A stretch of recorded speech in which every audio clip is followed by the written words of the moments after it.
Con le telecamere di Verde Nord-Est vi portiamo alla scoperta del territorio della Pedemontana Veneta. Di solito abbiamo parlato di enogastronomia, ma questa volta vogliamo parlare di un elemento importante. Questo elemento è l'acqua. Qui ci sono tra le più importanti risorse idriche della nostra regione e andiamo alla scoperta di questo territorio con le immagini di Luigi Piacentin e Massimiliano Rocco e le parole dei sindaci della Pedemontana Veneta.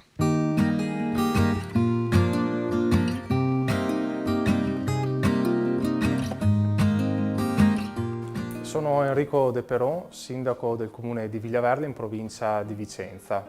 Ci troviamo appunto in un'area di pianura a sud della cittadina di Thiene e quindi proprio all'estremo sud dell'Alto Vicentino e a pochi chilometri a nord di Vicenza. Villaverla è un comune con poco più di 6.000 abitanti e oltre al capoluogo c'è la frazione Novoledo. L'acqua è un elemento che ha sempre contraddistinto il nostro territorio per l'elevato numero di rogge, canali e torrenti che lo attraversano. E nella parte più a sud di Villaverla, dove confluiscono il torrente Igna e il torrente Timonchio, nasce appunto il Bacchiglioncello e lì è proprio una terra d'acqua, in quanto oltre ad avere le polle di risorgiva con l'acqua che riaffiora, dove si è ricaricata nella zona pedemontana, abbiamo anche delle falde da cui preleviamo l'acqua per fornire gli acquedotti, ad esempio, della città di Padova. In tema d'acqua, due sono i siti principali che possiamo visitare a Villaverla: il Parco Risorgive del Bacchiglione, gestito da Viacqua e delle proprietà della provincia di Vicenza,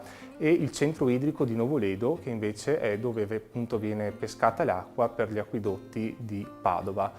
Questi due siti sono gestiti per l'appunto da Viacqua e verranno presto collegati con un percorso pedonale all'interno di un'area molto più ampia che è la zona SIC e ZPS all'interno del progetto LIFE Sorba. Villaverla è anche luogo di cultura e di percorsi di itinerari cicloturistici, penso ad esempio al cammino Fogazzaro-Roi, e dal punto di vista culturale abbiamo la presenza di numerose ville. Ne cito tre che sono le principali: Villa Verlato Putin, che è in fase di ristrutturazione da parte di un privato, Villa Martinengo Spiller, anche qui di proprietà privata, e infine, non perché meno importante, Villa Ghellini di proprietà per l'appunto del comune. Sono tutti palazzi del 500 e 600, in particolare Villa Ghellini di proprietà del comune, convenzionata con la Proloco di Villaverla, e sono previste delle giornate di apertura o delle visite guidate in funzione delle richieste che pervengono dai gruppi di turisti.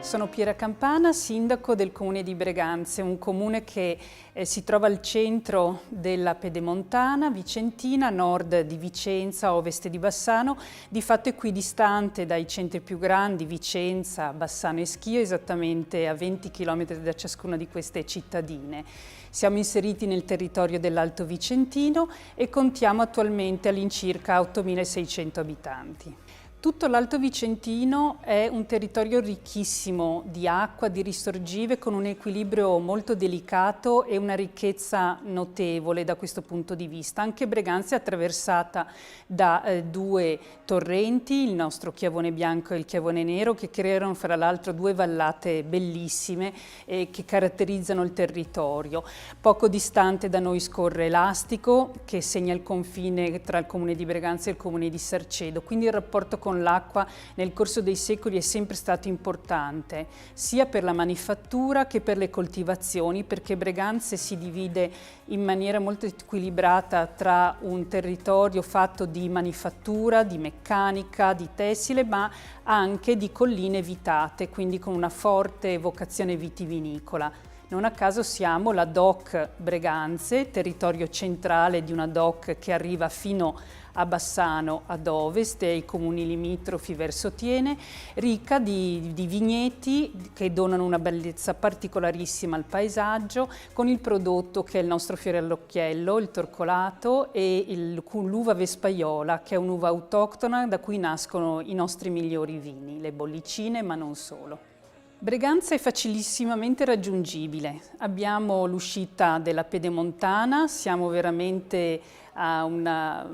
vicinissimi ai principali centri turistici del Veneto e all'interno di Breganze poi abbiamo una viabilità che ci connette facilmente sia con Bassano che con altre realtà importantissime dal punto di vista turistico, le ville venete, pensiamo alla villa di Lugo, Godi Malinverni, ma anche all'interno del nostro territorio abbiamo moltissimi siti storici importanti che risalgono all'epoca del Rinascimento ma anche prima, e abbiamo anche una rete di sentieri che stiamo implementando e facendo crescere negli anni, che invitano a percorrere un territorio bellissimo sia a piedi che in bicicletta. Attraverso la Pedemontana e le nostre colline si passa gradualmente all'altipiano di Asiago, con percorsi che di volta in volta cambiano sia dal punto di vista naturalistico che dal punto di vista architettonico, regalando degli scenari tra i più belli davvero di tutto il Veneto.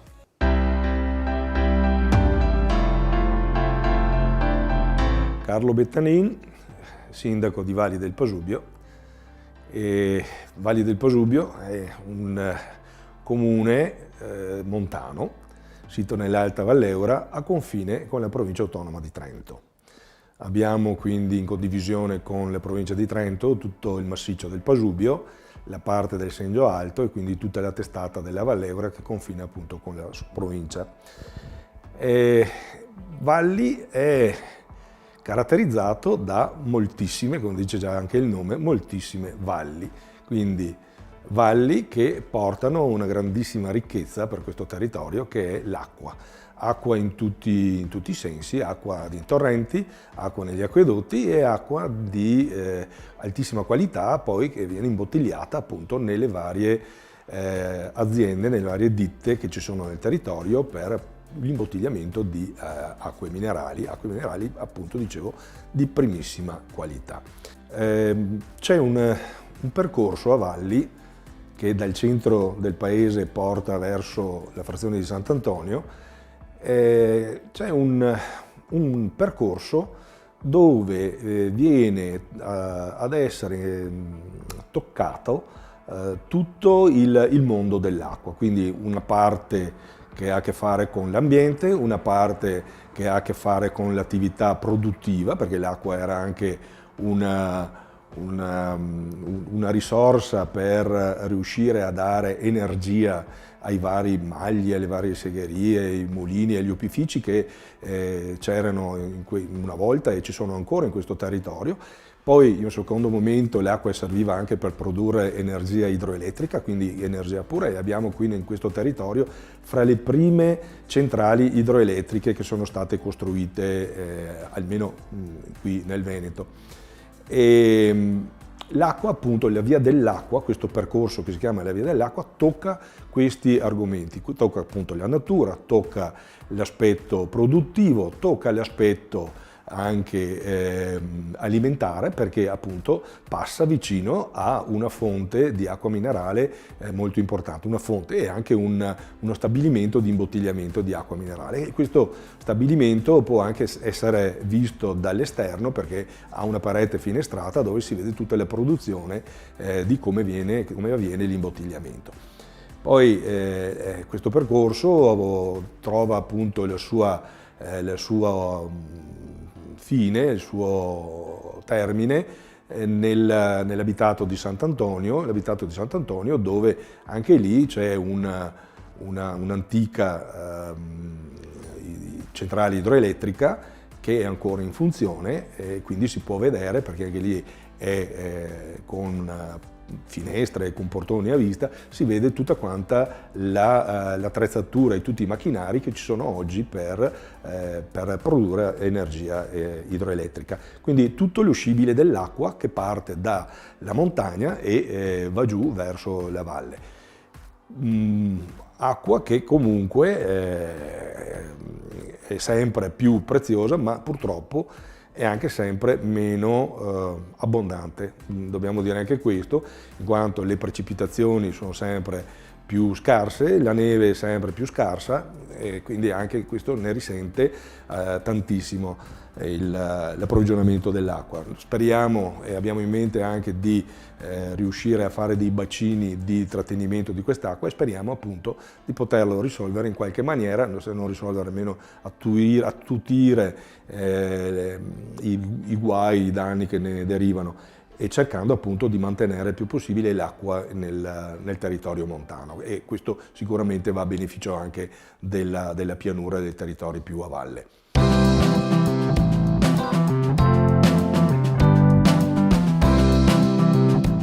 Sono Emanuele Boscoscuro, sindaco di Torre Belvicino, un paese di 6.000 abitanti che si trova nella Valle Eugra, a nord della provincia di Vicenza. L'acqua è importante per il nostro territorio perché è stato quello che ha dato origine, ancora a metà dell'Ottocento, alle prime industrie laniere della provincia, dove grazie alla forza della motrice dell'acqua si sono potute sviluppare appunto queste aziende che producevano tessuti filati per l'industria laniera. Ci sono ancora presenti delle archeologie industriali, delle industrie opifici del 1870. Abbiamo anche, legate sempre all'acqua, un ponte medievale fatto ad arco che appunto stiamo anche ristrutturando in questo periodo. L'acqua poi anche agli inizi del Novecento era valorizzata dalle fonti che abbiamo qui nel nostro territorio, nel nostro paese, dove venivano anche in villeggiatura personaggi illustri appunto agli inizi del Novecento.